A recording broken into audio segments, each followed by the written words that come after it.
Sem mais delongas, eu convido os irmãos a abrirem no livro de Tiago, capítulo 2.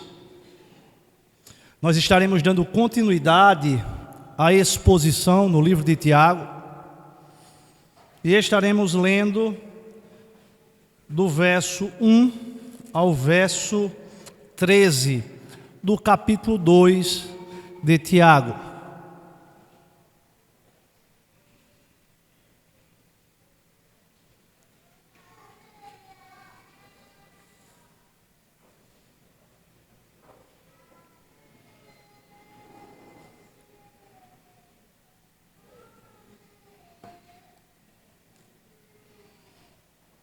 Tiago capítulo 2, que diz a palavra do Senhor: Meus irmãos, não tenhais a fé em nosso Senhor Jesus Cristo, Senhor da glória, em acepção de pessoas.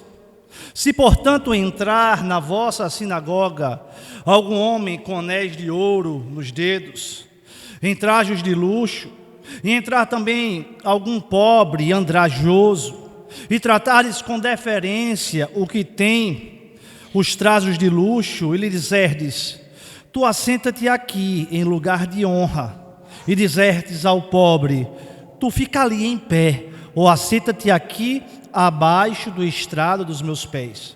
Não fizesse distinção entre vós mesmos, e não vos nos tornaste juízes tomados de perversos pensamentos? Ouvi, meus amados irmãos, não escolheu Deus os que para o mundo são pobres, para serem ricos em fé e herdeiros do reino que Ele prometeu aos que os amam? Entretanto, vós outros menosprezastes o pobre. Não são os ricos que vos oprimem, e não são eles que vos arrastam para os tribunais? Não são eles os que blasfemam o bom nome que sobre vós foi invocado? Se vós, contudo, observais a lei régia segundo a Escritura: amarás o teu próximo como a ti mesmo. Fazeis bem. Se, todavia, fazeis acepção de pessoas, cometeis pecado, sendo arguidos pela lei como transgressores. Pois qualquer que guardar toda a lei, mas tropeça em um só ponto, se torna culpado de todos. Portanto, aquele que disse: não adulterarás, também ordenou: não matarás. Ora, se não adulteras, porém matas, venha a ser transgressor da lei. Falai de tal maneira e de tal maneira procedei como aqueles que hão de ser julgados pela lei da liberdade. Porque o juízo é sem misericórdia para com aquele que não usou de misericórdia. A misericórdia triunfa sobre o juízo. Vamos curvar as nossas cabeças e vamos fechar nossos olhos e vamos orar ao Senhor mais uma vez. Soberano Deus e eterno Pai, nós te rendemos graças, Senhor, nesta noite. Nós queremos tributar toda a honra, toda a glória, toda a adoração ao Senhor. Eu quero te pedir, ó Pai, de forma especial, que o Senhor venha iluminar a minha mente, para que a Tua palavra seja exposta com fidelidade, e o nome de Cristo Jesus seja exaltado nesta noite. Que o Senhor venha preparar os nossos corações para ouvir aquilo que o Senhor quer falar para a Tua igreja. Ser conosco, Pai, ajuda-nos. É assim que te oramos, em nome do Senhor Jesus. Amém e amém. Meus amados irmãos, o texto que acabamos de ler é um texto conhecido.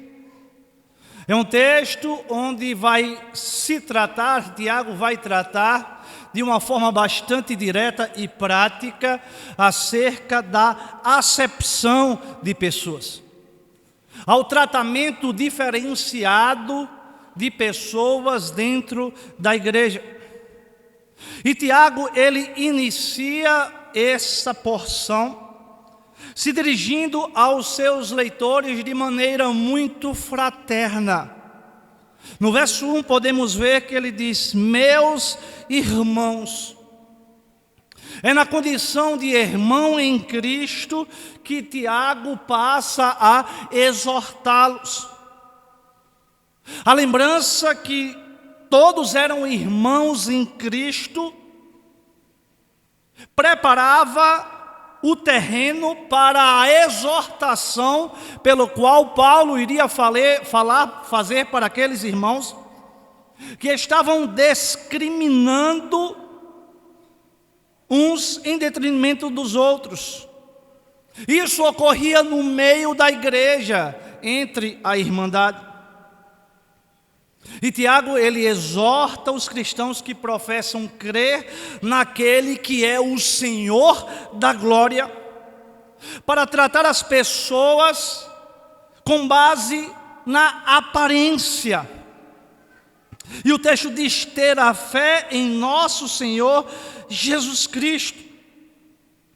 Que isso significava ser um cristão genuíno, ter a sua vida pautada pela fé cristã, andar e viver de acordo com a conduta pela qual o próprio Cristo ensinou. Entretanto, nós sabemos que não é incomum, especialmente no cenário religioso contemporâneo, encontrarmos pessoas que afirmam ter vivenciado a experiência de um novo nascimento em Cristo Jesus, que verbalmente reconhecem a Cristo como Salvador, porém a sua vida está em completa desconformidade com a vontade de Deus revelada nas Escrituras. E tais pessoas não abandonam as velhas práticas. Tais pessoas que deveriam ser novas criaturas em Cristo Jesus, elas continuam com as mesmas práticas, as mesmas condutas que estão diametralmente opostas à palavra de Deus. E entre tais condutas estava a acepção de pessoas. E Tiago chama o nosso Senhor de Senhor da glória. E é interessante que Tiago quer enfatizar o esplendor da glória de Cristo Jesus, a sua majestade, o seu senhorio, o seu domínio. Porque o que aqueles irmãos estavam encantados era com a majestade, a pompa das roupas e dos anéis utilizados por homens ricos que frequentavam aquelas reuniões. E é interessante, meus irmãos, que se de fato nós conhecêssemos e experimentássemos verdadeiramente e tivéssemos consciência acerca da glória de Cristo, ninguém trataria com base na riqueza e na ostentação de forma a escolher pessoas em detrimento de outras. Contudo, ironicamente, são tais pessoas que confessam a Cristo, que confessam que tem como Senhor da glória, que acabam dando mais glória aos homens ricos e poderosos e menosprezando os pobres e rejeitados no seio de toda a sociedade. Calvino, ao tratar acerca disso, ele disse com muita precisão: tão grande é a glória de Cristo que facilmente extingue todas as glórias do mundo. Conclui-se que Cristo é pouco valorizado por nós, quando a admiração pela glória mundana nos domina. E é uma grande verdade. Como nós somos facilmente atraídos pela glória deste mundo. Como somos rapidamente tomados por sentimentos que nos atraem e que fazem amarmos a tal maneira as glórias temporárias e efêmeras deste mundo, que muitas vezes, apesar das nossas palavras, as nossas atitudes contrariam aquilo que professamos, aquilo que cremos, porque perdemos a dimensão da verdadeira glória de Cristo Jesus e nos inebriamos com as glórias passageiras desse mundo. É interessante, meus amados irmãos, que Tiago vem a chamar esse tratamento imparcial de acepção de pessoas, de o que seria, na literalidade, aceitar o rosto de alguém, em vez de considerar o seu interior. E como nós somos tentados a julgar as pessoas pelo seu exterior e pela sua aparência. Nós devemos ter muito cuidado com isso. Não podemos nos impressionar com a aparência exterior. Principalmente no seio da igreja, nós não podemos nos impressionar com desenvoltura, com talentos, com tudo aquilo que é aferido exteriormente. Mas nós devemos nos atentar e valorizar o interior, que pode ser testificado através de frutos que evidenciam um cristão genuíno, piedoso e temente ao Senhor. E no verso 2 o texto segue: se, portanto, entrar na vossa sinagoga algum homem com anéis de ouro nos dedos, em trajes de luxo, e entrar também algum pobre e adrejoso, e tratar-se com deferência os que têm traje de luxo, e lhe dissertes: tu assenta-te aqui, em lugar de honra, e dissertes ao pobre: tu fica ali em pé, ou assenta aqui abaixo do estrado dos meus pés, não fizesse distinção entre vós mesmos, e não vos tornastes juízes tomados de perverso pensamento. É interessante, meus irmãos, que após estabelecer um princípio geral de que os cristãos não devem fazer qualquer tipo de acepção de pessoas, Tiago, ele agora apresenta um caso prático, concreto, para ilustrar o seu ensino. É interessante que Tiago comumente faz na sua carta, razão pela qual alguns estudiosos dizem que o livro de Tiago é o livro de provérbios do Novo Testamento, porque ele traz exemplos práticos. Ele imagina que dois homens adentram dentro de uma igreja cristã, que aqui é registrado de sinagoga, o que pode soar estranho. Tiago usar este termo sinagoga, que era o local do culto dos judeus, para se referir ao lugar do culto dos cristãos. Contudo, devemos nos lembrar que Tiago escreve para os judeus cristãos no estágio bem inicial do cristianismo, embrionário. Bem como devemos atentar que os primeiros cristãos foram judeus e que em Jerusalém, provavelmente em outras localidades da dispersação, mantiveram vários costumes judaicos, como circuncidar os filhos, ir ao templo, fazer votos, manter alguma dieta específica, que posteriormente foi questionado, inclusive no Concílio de Jerusalém, que está registrado em Atos dos Apóstolos, pelo qual o próprio Tiago presidiu para tratar algumas dessas questões. Pois bem, diz Tiago que aquelas reuniões estavam tendo acepção de pessoas, preferência de pessoas, onde um homem com roupas imponentes e com um anel reluzente, ao adentrar no recinto que estava reservado para um culto a Deus, é tratado com deferência, é tratado com privilégio. Os irmãos o convidam a sentar num lugar de destaque.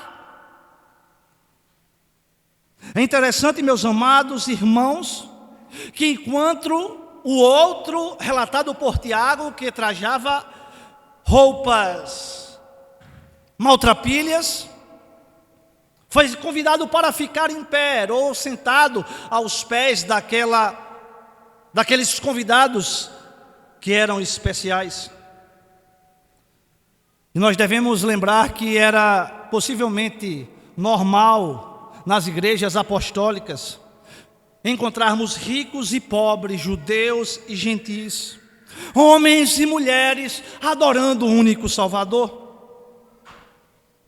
Essa quebra de barreira e de limites tradicionais foi uma das grandes chaves para o crescimento do cristianismo em seus primórdios, bem como da demonstração da universalidade da proclamação do Evangelho que estava sendo anunciado e Deus salvando dentre todas as nações e dentre todos os povos.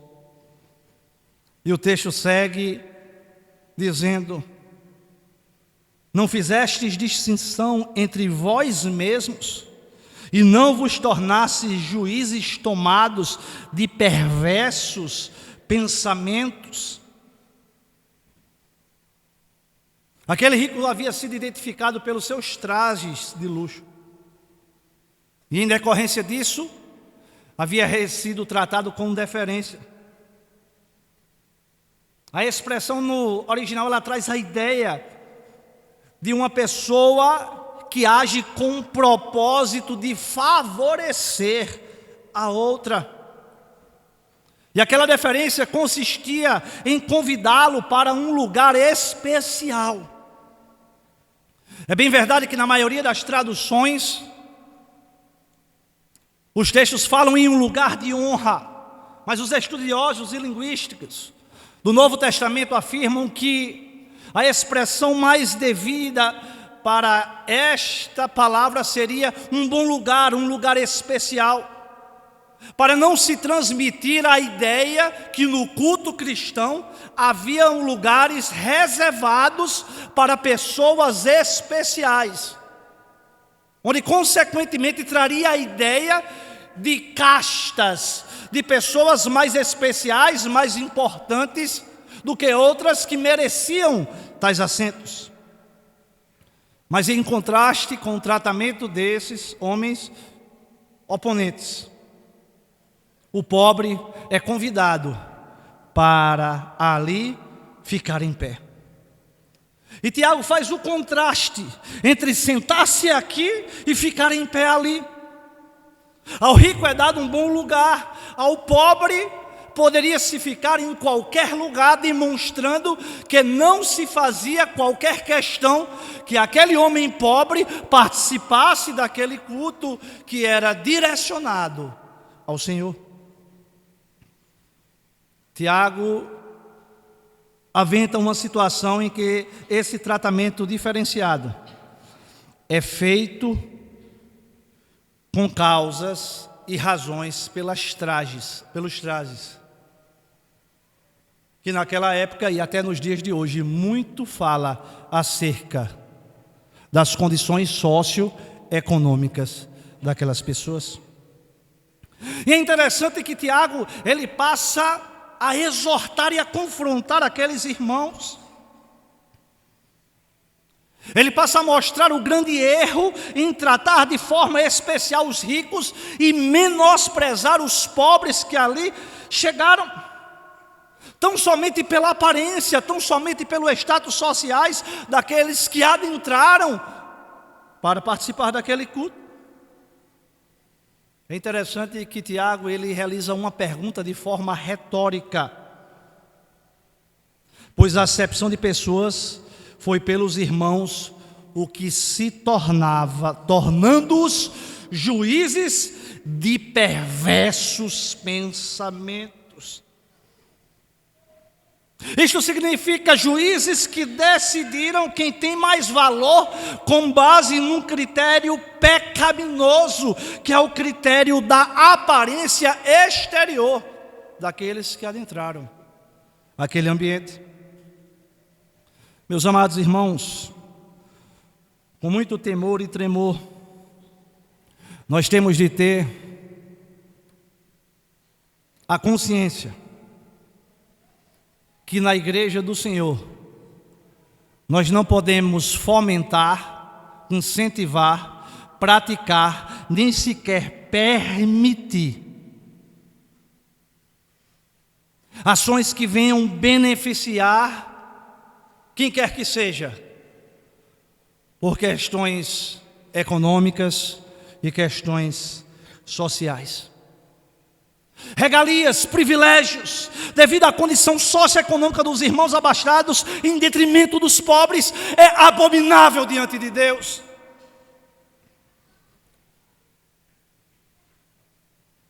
O evangelho contemporâneo que temos visto e vivido, um evangelho espúrio, abominável diante de Deus, em que cria área VIP nas igrejas, numa demonstração clara de acepção de pessoas, onde aqueles que são ricos, detentores de fama e de poder, têm privilégios, têm assentos reservados, ou quando ainda pior, uma celebração, um culto, uma adoração a Deus, é vendido ingressos a altíssimo preço, onde existem os camarotes VIPs, para beneficiar a casta que detém poder econômico, para ficarem em lugares mais reservados e privilegiados, para ofertarem o seu culto a Deus.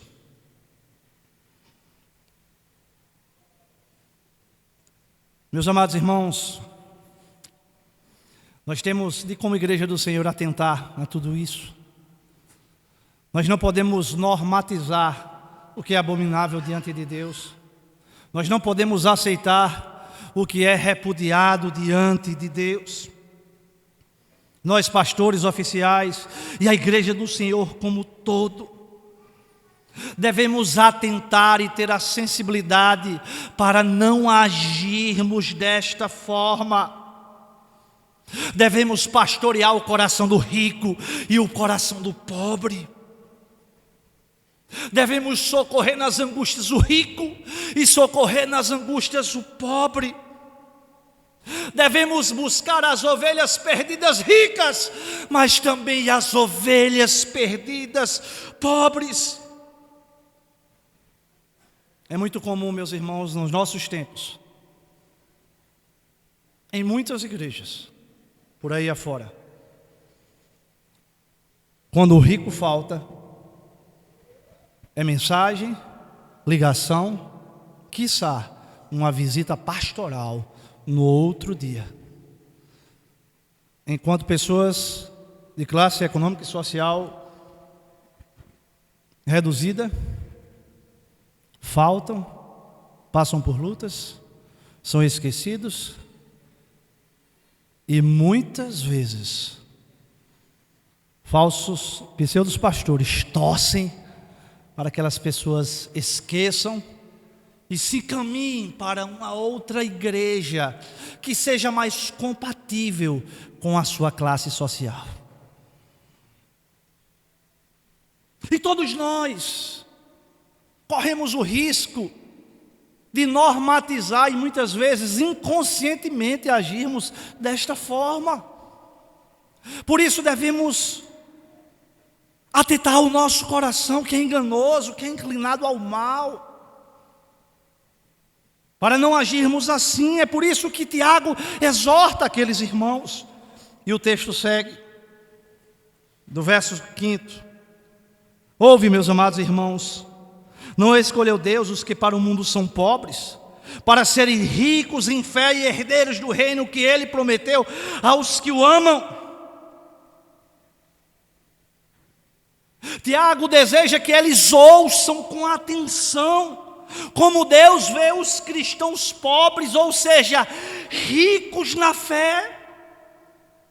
A perspectiva de Deus é completamente diferente da perspectiva dos homens. Deus enxerga o nosso coração, as nossas entranhas. Deus sabe verdadeiramente o que pensamos, as motivações pelas quais nós agimos. Muitas vezes a ação é até nobre, mas a motivação está completamente distorcida da verdade de Deus. E Tiago mais uma vez introduz a esse ponto mais uma pergunta retórica: não escolheu Deus para os que para o mundo são pobres, para serem ricos na fé? É interessante que por todas as Escrituras nós podemos ver a soberania de Deus permeando na salvação de pecadores como nós. Pois é o próprio Deus que escolheu os pobres do mundo para serem ricos na fé, em contraste com a escolha da igreja em menosprezá-lo numa eleição condicional aos recursos e status social. Deus, quando nos elege de forma incondicional. Não pelos nossos méritos, não por algo que nós possamos fazer para agradá-lo, mas puramente pela sua graça e fruto do seu beneplácito para pecadores miseráveis como nós.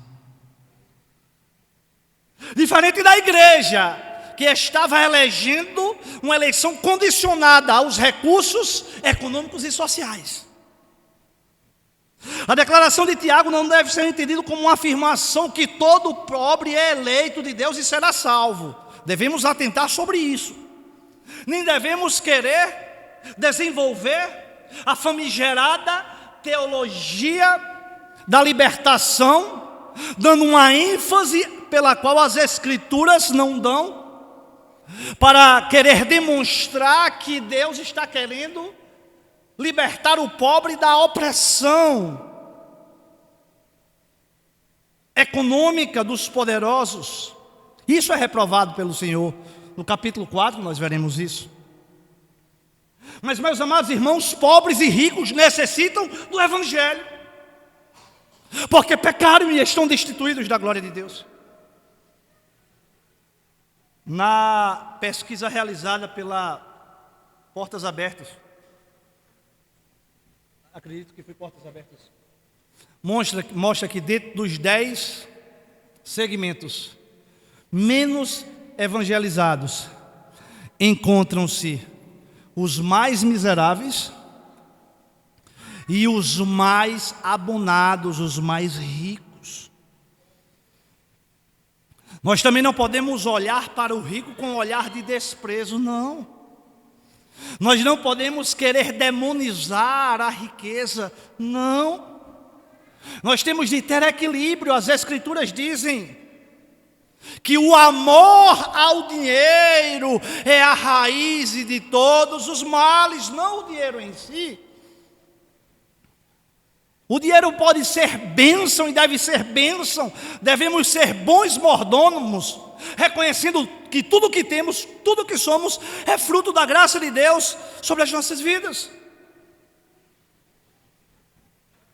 Mais uma vez, Calvino, com muita precisão, ao comentar esse texto, ele diz: apesar de Deus derramar a sua graça, tanto sobre os ricos quanto sobre os pobres, é sua vontade, entretanto, preferir os pobres, para que os poderosos aprendam a não se vangloriar, e para que os ignóbeis e obscuros possam atribuir somente a Deus aquilo que seja e porventura tenham. Precisamos pregar o Evangelho a ricos, a pobres, a brancos, a pretos, a todas as pessoas indistintamente. E o texto segue: entretanto, vós outros menosprezastes o pobre.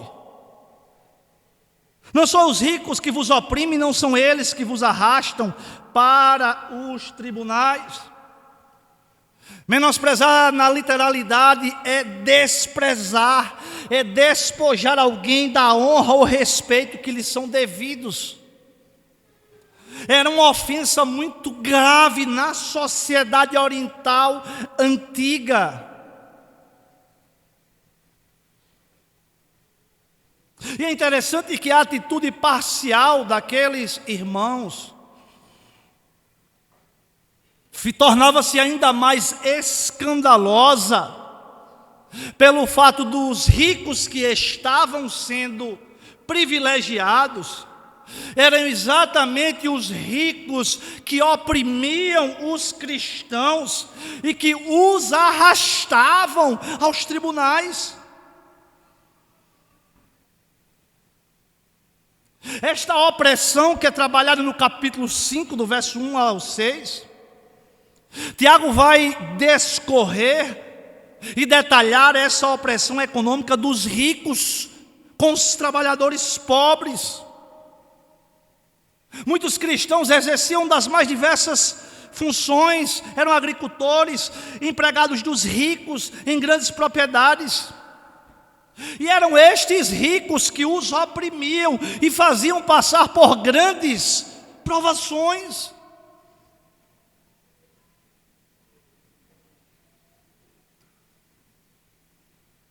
Mas os ricos não apenas oprimiam.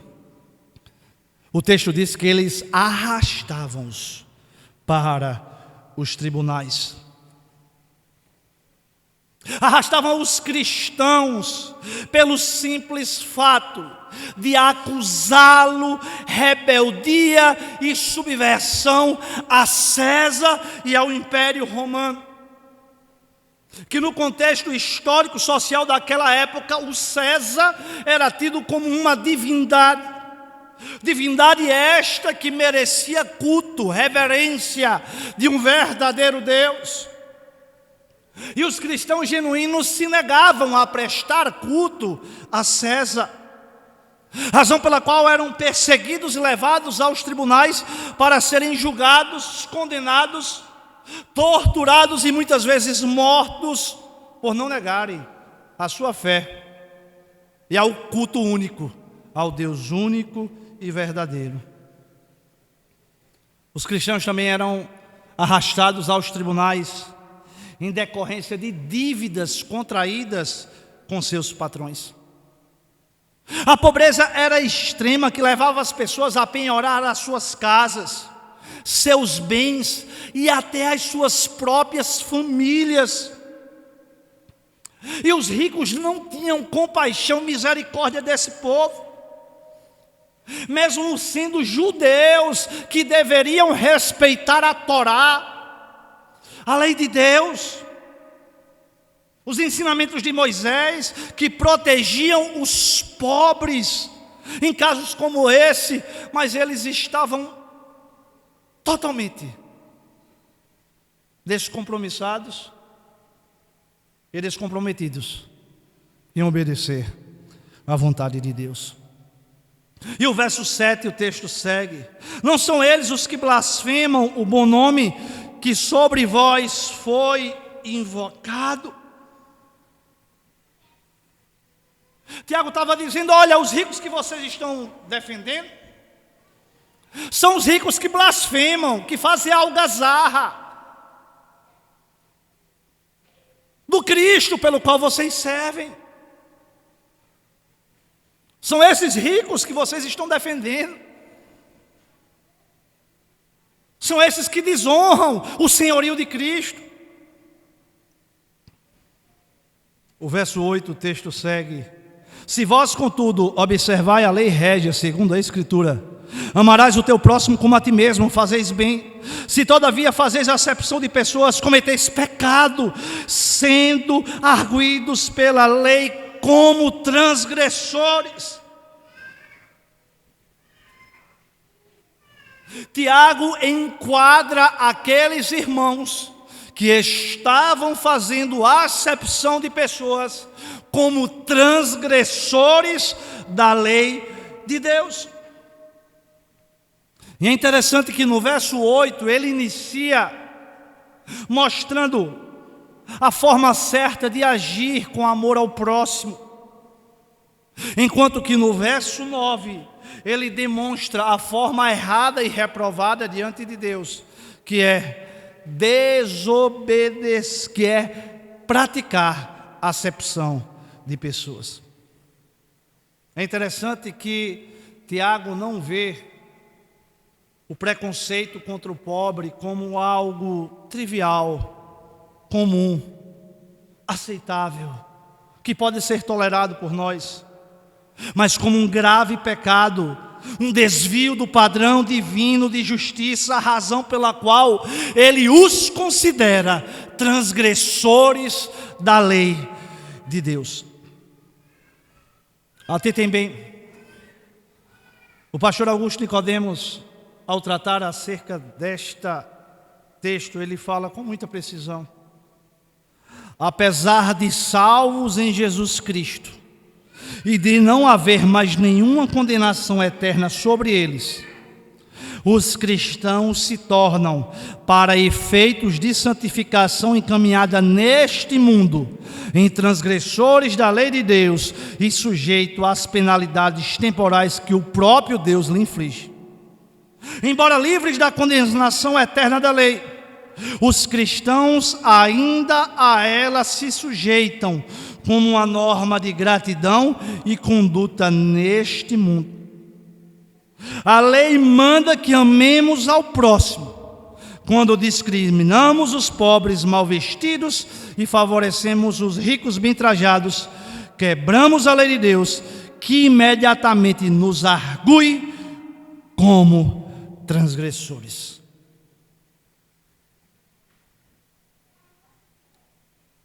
Devemos refletir, meus amados irmãos, acerca da nossa ortopraxia, da nossa vida prática. Porque possivelmente o texto que lemos, possivelmente a maioria dos irmãos, todos os domingos que vêm à igreja, escutam sermões, escutam mensagens que possivelmente já ouviram.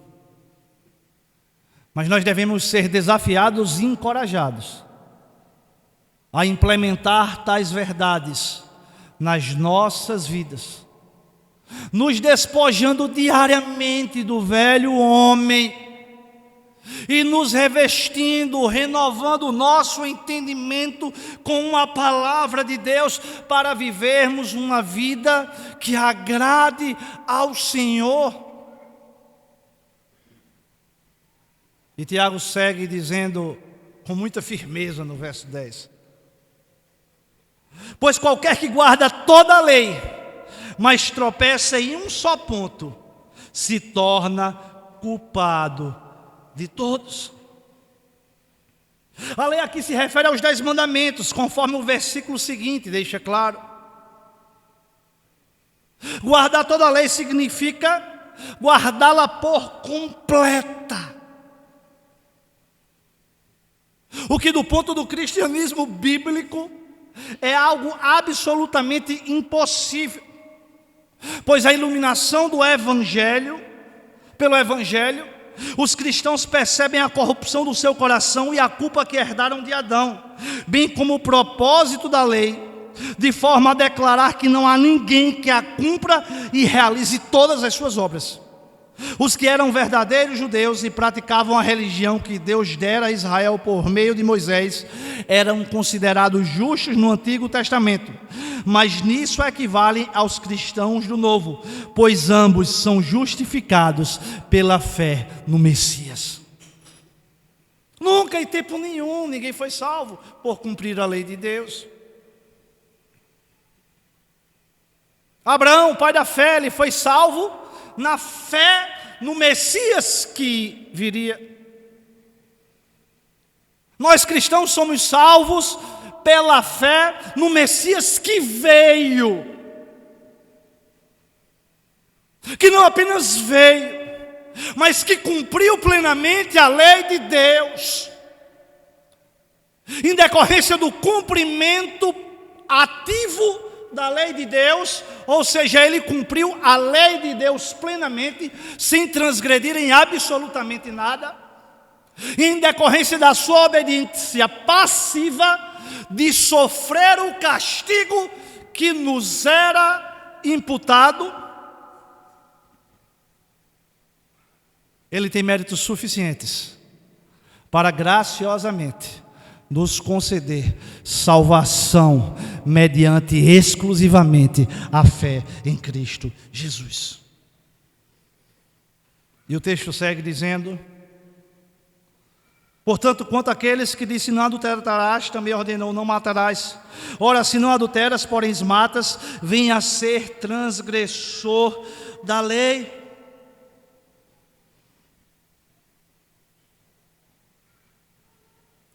Muitos aqui podem estar parando e pensando: meu Deus, o que será de nós? Porque eu não sei se os irmãos, mas eu, infelizmente, apesar dos esforços e do auxílio do Espírito Santo, ainda transgrido a lei.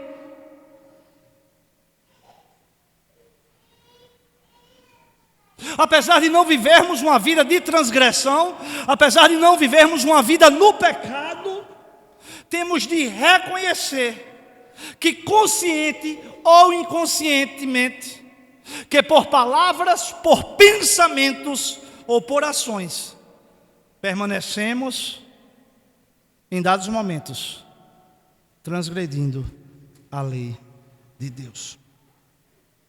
E é necessário deixar claro aqui, igreja do Senhor,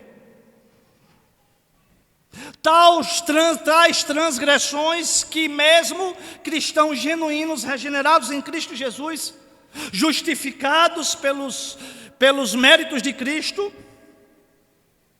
nós ainda lutamos contra o pecado, porque nós somos libertos da escravidão. Agora nós temos a possibilidade de viver em conformidade com a lei do Senhor. Mas nós ainda temos de conviver e lutar contra o pecado, dia após dia, e vivermos um processo de santificação contínua. E para nos tranquilizarmos, quando falhamos em cumprir a lei de Deus, tal falha não acarreta a perda da nossa salvação, mas certamente nos impõe a castigos temporais de Deus, que nos disciplinará para promover o arrependimento e buscarmos a Ele em espírito, em verdade, e caminharmos segundo a sua vontade. Devemos lembrar que, uma vez justificado, sempre justos, ou seja, declarados justos por um ato da livre graça de Deus, no qual Ele perdoa os nossos pecados e nos aceita como justos diante dEle, somente por causa da justiça de Cristo, que é nos imputada e recebida somente pela fé, nos garante a segurança da nossa salvação eterna, o que deve gerar em nossos corações uma alegria indizível, um regozijo que nada neste mundo pode ser comparado, em termos da certeza que ninguém poderá nos arrebatar da mão do bom pastor Jesus Cristo de Nazaré. Isso é uma doutrina preciosa, a doutrina da perseverança dos santos. Meu irmão, imagine só, se a nossa salvação dependesse, se nós não mantermos salvos, dependesse de nós. Pare um pouco para pensar. Você acha que você seria salvo? Eu tenho certeza que era inferno descendo de cabeça para baixo, assim, ó.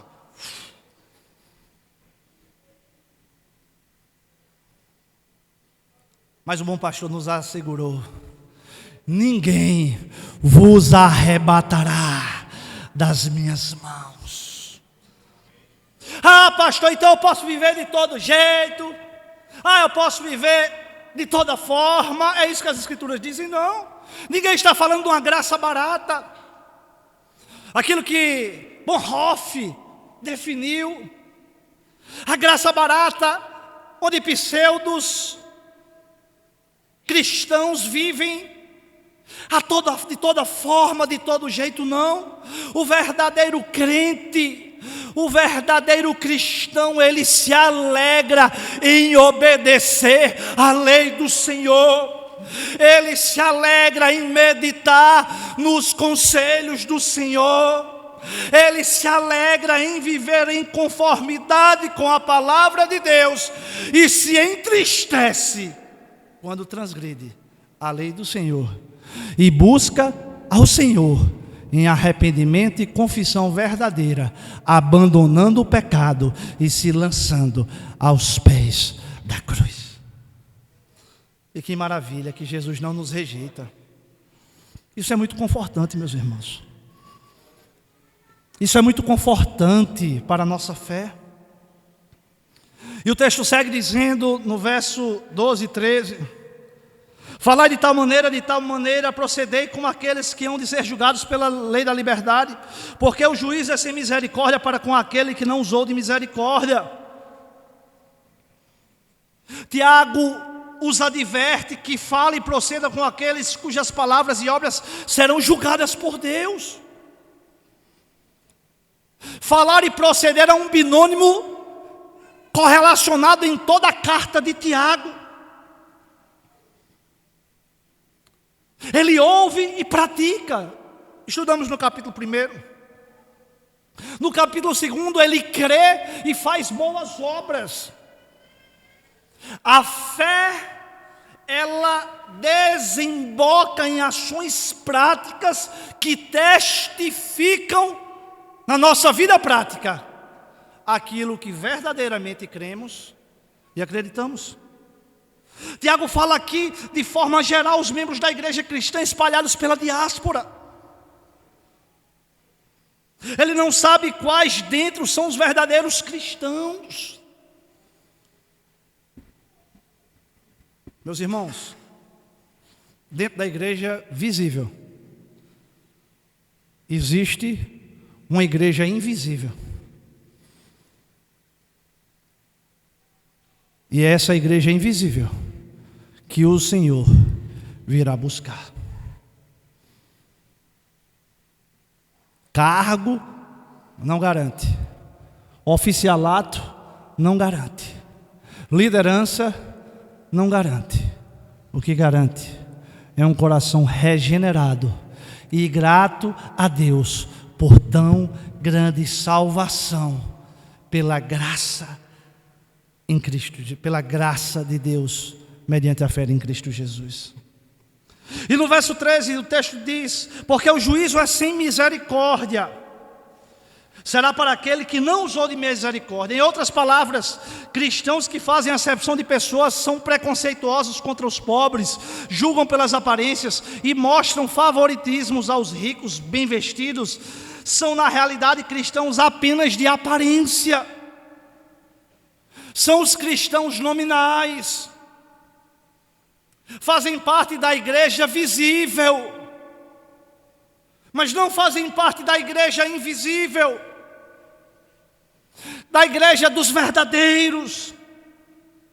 E no dia do juízo serão condenados e sentenciados ao castigo eterno sem misericórdia. É isso que o texto nos fala.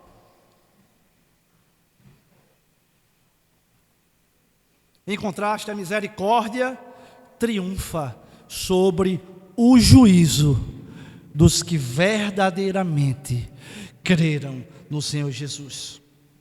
A justa condenação dos pecadores será derrotada no dia do juízo de Deus pela misericórdia, que triunfará sobre a condenação. Nenhuma condenação há para aqueles que estão em Cristo Jesus. Nenhuma condenação há, porque Ele já pagou o preço. Bendito seja o Senhor. No Evangelho, a misericórdia triunfa do juízo. Pois o que eu e você merecíamos era o justo juízo de Deus sobre nós, pelos nossos pecados, pelas nossas transgressões.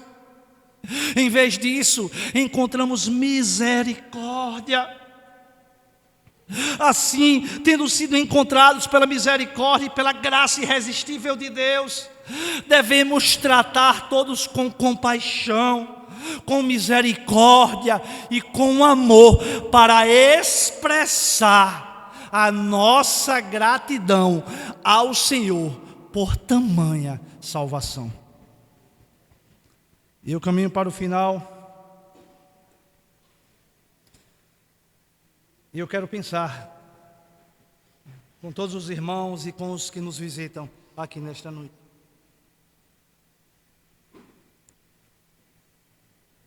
Nós vimos que é incompatível a acepção de pessoas, é completamente incompatível com a fé em Jesus Cristo, o Senhor da glória, no verso 1.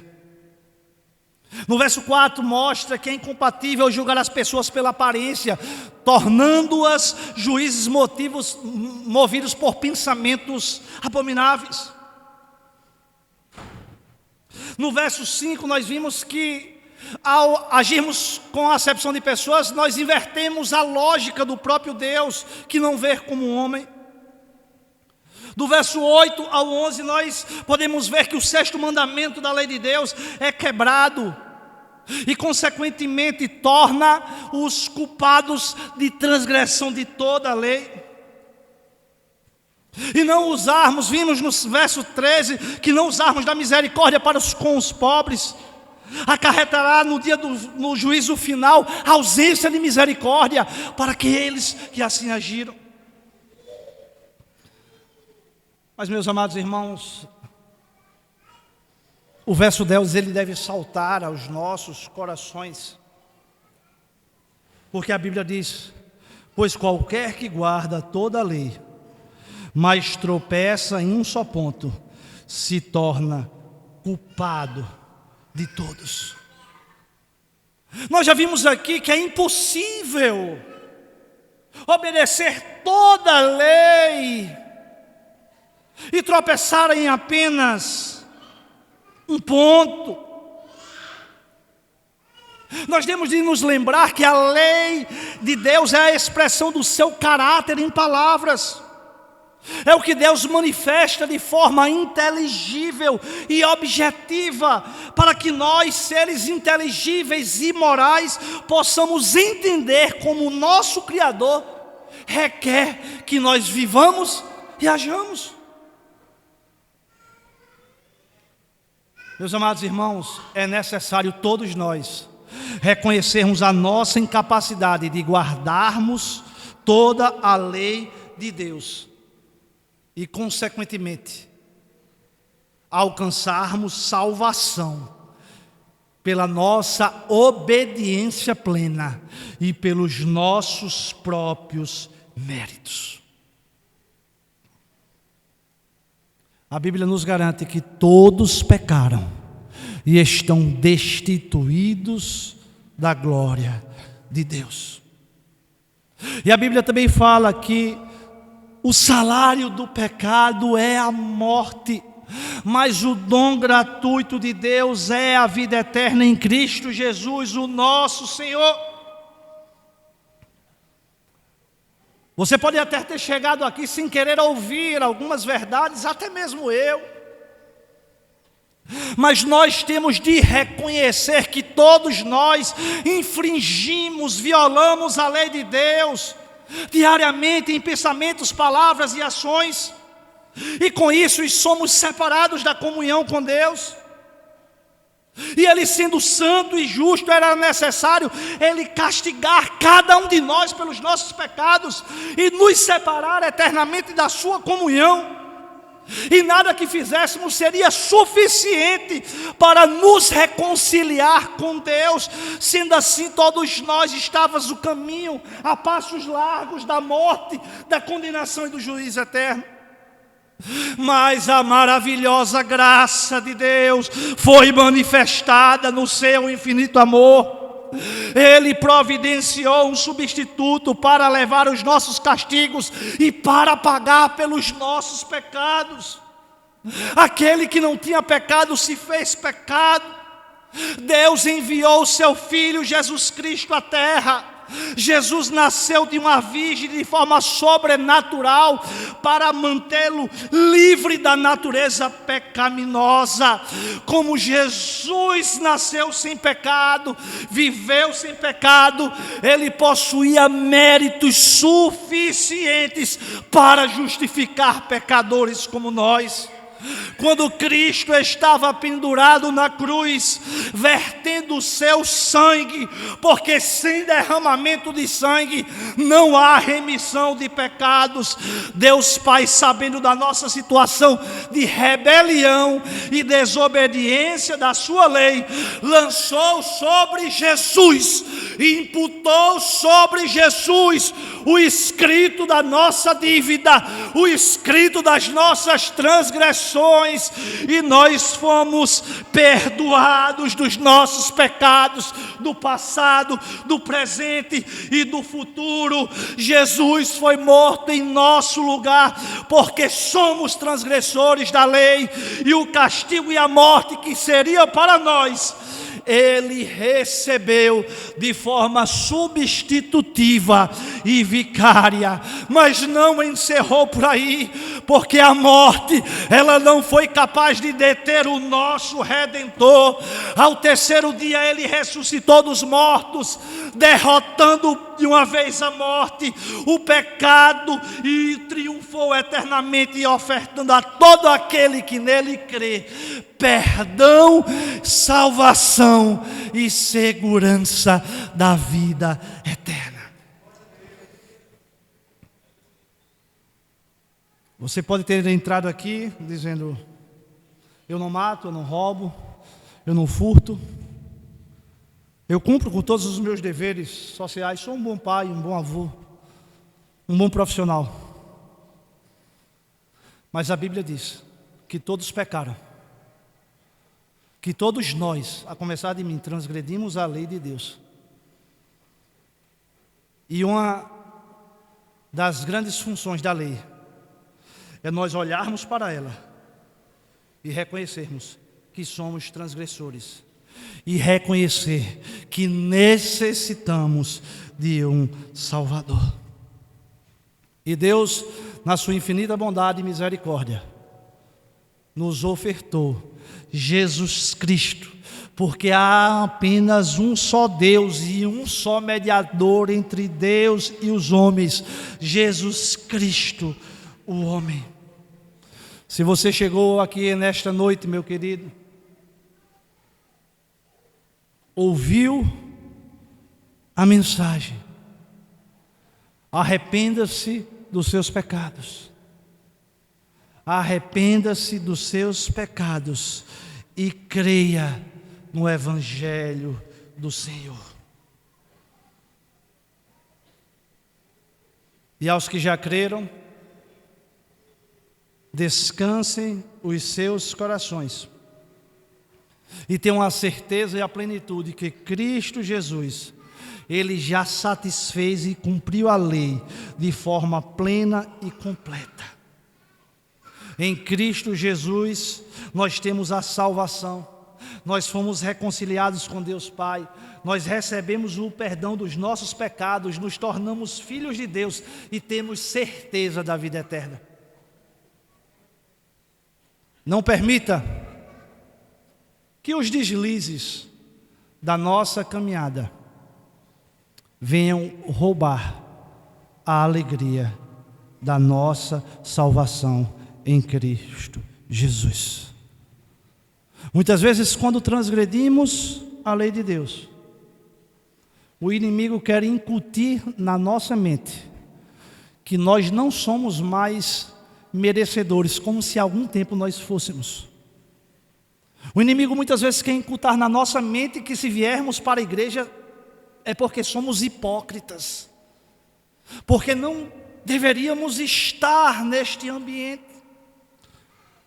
Mas quando eu olho para o Evangelho, eu olho para um Deus misericordioso, gracioso e amoroso, que alcança os nossos corações com a sua graça irresistível, demonstrando o seu grande amor por pecadores como nós. Se arrependa e creia no Evangelho do Senhor. Feche seus olhos e vamos orar.